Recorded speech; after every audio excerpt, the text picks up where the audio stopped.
आज हम बात करेंगे बायोलॉजी का अध्याय 5 वंशागत के आणविक सिद्धांत या इसी को बोलते हैं आधार। फर्स्ट हेड इसमें न्यूक्लियोटाइड किसे कहते हैं। तो पहला पॉइंट कि डीएनए पॉलीन्यूक्लियोटाइड के बने होते हैं या होते हैं। सेकेंड पॉइंट प्रत्येक डीएनए और 3 घटक अणुओं का संयुक्त अणु है जिसमें एक अणु फास्फेट समूह का, एक डीऑक्सीराइबोस शर्करा का तथा एक नाइट्रोजनीय क्षारक होता है। और थर्ड पॉइंट कि न्यूक्लियोटाइड डीएनए व आरएनए के एकल में मोनोसैकेराइड पेंटोस शर्कराएं पाई जाती हैं। नेक्स्ट पॉइंट कि संरचना के आधार पर डीऑक्सीराइबोस यानी डीएनए में तथा राइबोस आरएनए में प्रकार की मतलब 2 प्रकार की होती हैं इसकी संरचनाएं। इस फिगर में दिख रहा होगा, इसे बोलते हैं पॉलीन्यूक्लियोटाइड। जो यहाँ पर रिंग्स बनी हुई हैं सभी, ये डीएनए की संरचना है जो डीऑक्सीराइबोस शर्करा, फास्फेट और नाइट्रोजन क्षार का बना हुआ होता है। ये जो हेलिक्स होते हैं यह फास्फेट समूह के बने हुए होते हैं। डीएनए में 2 हेलिक्स होते हैं और इनके बीच में 3 नाइट्रोजन क्षार पाए जाते हैं। इसके बाद अभी हम आगे करेंगे। अब हम ये समझते हैं कि नाइट्रोजन क्षारक नाइट्रोजन युक्त कार्बनिक यौगिक होते हैं जिन्हें मुख्यतः 2 श्रेणियों में बांटा गया है जो निम्नवत है। फर्स्ट आपका है प्यूरिन। इनमें कार्बन तथा नाइट्रोजन से बने 2 चक्र होते हैं जिसे एडेनिन तथा ग्वानिन प्यूरिक कहते हैं। एडेनिन को कैपिटल ए से तथा ग्वानिन को कैपिटल जी से दर्शाते हैं। तो जो प्यूरिन होता है आपका, ये एडेनिन तथा ग्वानिन से मिलकर ही बना होता है और ये नाइट्रोजन युक्त क्षार होते हैं सब, जो डीएनए में पाए जाते हैं सब। नेक्स्ट हम बात करेंगे पिरिमिडिन का। इसमें कार्बन तथा नाइट्रोजन से बना केवल एक चक्र होता है जैसे थायमिन, यूरेसिल तथा साइटोसिन प्रमुख पिरिमिडिन साइटोसिन डीएनए तथा आरएनए दोनों में मिलता है। पिरिमिडिन में थायमिन तथा यूरेसिल भी प्रेजेंट रहता है, जबकि थायमिन डीएनए में तथा यूरेसिल आरएनए में प्रेजेंट होता है, यानी उपस्थित होता है। यहाँ पर लिखा हुआ है जबकि थायमिन डीएनए मिलता है और आरएनए में यूरेसिल प्राप्त होता है। नेक्स्ट हम बात करेंगे इस चैप्टर के वेरी इंपॉर्टेंट क्वेश्चन के डीएनए की द्विकुंडलीय संरचना, जो बहुत ज़्यादा महत्वपूर्ण है और यह प्रश्न बार बार पूछा जाता है कि डीएनए की द्विकुंडलीय संरचना का संक्षेप में वर्णन कीजिए। तो वाटसन तथा क्रिक नामक वैज्ञानिक ने सन 1953 ईस्वी में डीएनए की द्विकुंडलीय संरचना को प्रस्तुत किया था। वाटसन तथा क्रिक दोनों वैज्ञानिक थे। उन्होंने डीएनए की द्विकुंडलीय संरचना, जो यहाँ पर दिख रहा है 2 हेलिक्स दिख रहा है, डीएनए की, ये वाटसन तथा क्रिक ने दिया था इसको। प्रत्येक डीएनए और 3 प्रमुख घटक से मिलकर बना होता है। पहला है डीऑक्सीराइबोस शर्करा, सेकेंड है फास्फेट समूह, तीसरा है नाइट्रोजन क्षार। जो यहाँ पे डीएनए दिख रहा है आपको, इसमें मुख्य 3 ही प्रमुख घटक होते हैं, डीऑक्सीराइबोस शर्करा, फास्फेट समूह और नाइट्रोजन क्षार। इनसे ही मिलकर हमारा यह डीएनए बना हुआ होता है। आगे वाटसन तथा क्रिक के अनुसार डीएनए की संरचना निम्न प्रकार से होती है।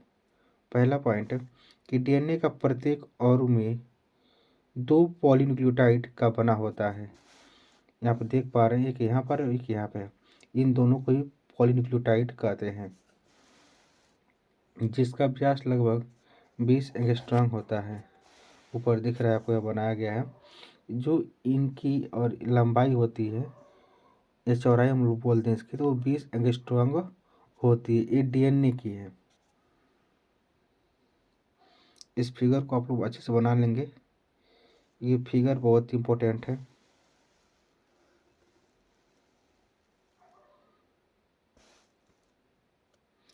यहाँ नीचे लिखा हुआ है एडेनिन को दर्शाते हैं ए से, ग्वानिन को कैपिटल जी से, साइटोसिन से को सी से और थायमिन को टी से। अगर बात करें इसकी फिगर को, तो जो हेलिक्स से बने हुए होते हैं पॉलीन्यूक्लियोटाइड, इनमें फास्फेट समूह, नाइट्रोजन क्षार प्रेजेंट रहते हैं सब। और इन पॉलीन्यूक्लियोटाइड के बीच में 3 हेलिक्स पाए जाते हैं सब। दिख रहा होगा आपको कि 1 2 3 यहाँ पर, 1 2 3 यहाँ पे, ऐसे हर हेलिक्स में पाए जाते हैं 3 नाइट्रोजन क्षार, जिसमें एटी होता है, फिर जीसी होता है, फिर कभी एटी होता है, फिर जीसी होता है, फिर टीए होता है, सीजी होता है। तो इस तरह से ये डबल बॉन्ड ट्रिपल बॉन्ड से जुड़े हुए रहते हैं। और हम किसी 10 नाइट्रोजन क्षार की बात करें तो 10 नाइट्रोजन क्षार की जो लंबाई होती है वो आपकी 34 एंगस्ट्रॉम होती है। जबकि अगर हम 3 नाइट्रोजन क्षार की बात करें तो इनकी जो लंबाई होती है 3.4 एंगस्ट्रॉम होती है। तो फिगर को ध्यान से देख लीजिए आप लोग, इसे बना लीजिएगा।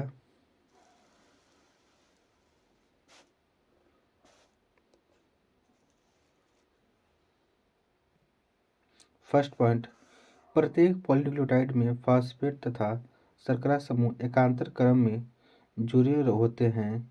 फास्फेट समूह के एक तरफ के शर्करा के 5' कार्बन तथा दूसरी तरफ के 3' कार्बन से जुड़ा हुआ होता है। हम देख पा रहे हैं फिगर में कि जो 2 पॉलीन्यूक्लियोटाइड है, एक 5' है और एक 3' है। तो इन दोनों से जुड़ा हुआ रहता है। ये कार्बन के दोनों हेलिक्स होते हैं सब, जिसे हम लोग पॉलीन्यूक्लियोटाइड कहते हैं। एक 5' कार्बन होता है, एक 3' कार्बन का बना हुआ होता है।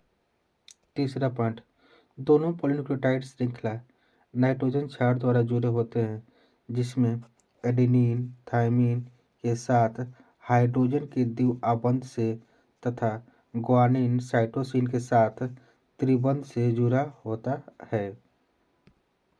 फिगर में आप देख पा रहे होंगे कि जो एडेनिन है वो थायमिन से जुड़ा हुआ है द्विआबंध से, और जो ग्वानिन है वो साइटोसिन से जुड़ा हुआ है ट्रिपल आबंध से।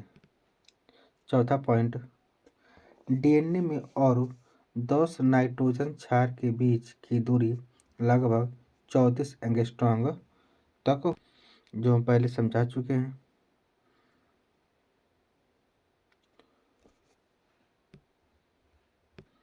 नेक्स्ट हम बात करेंगे कि डीएनए और की संरचना में 4 गैप का नियम।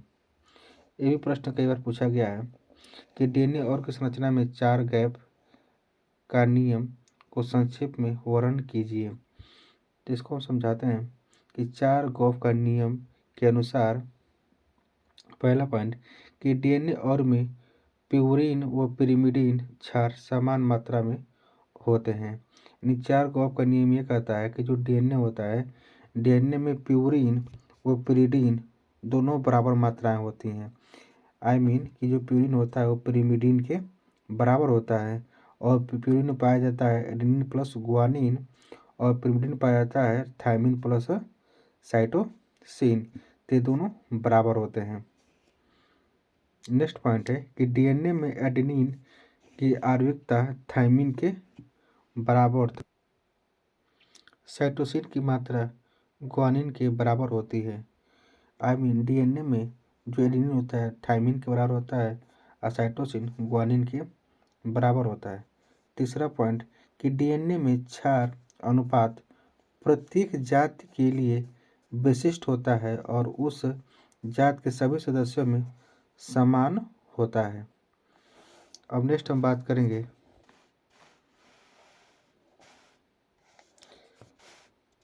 कार्य के आधार पर आरएनए के प्रकार। ये प्रश्न वेरी वेरी इंपॉर्टेंट है तो यह अधिक परमाणु वाली एक पॉलीन्यूक्लियोटाइड से मिलकर बना होता है और इसकी संरचना डीएनए से भिन्न होती है। इसमें डीऑक्सीराइबोस शर्करा के स्थान पर राइबोस शर्करा होती है और थायमिन क्षार के स्थान पर यूरेसिल क्षार होता है।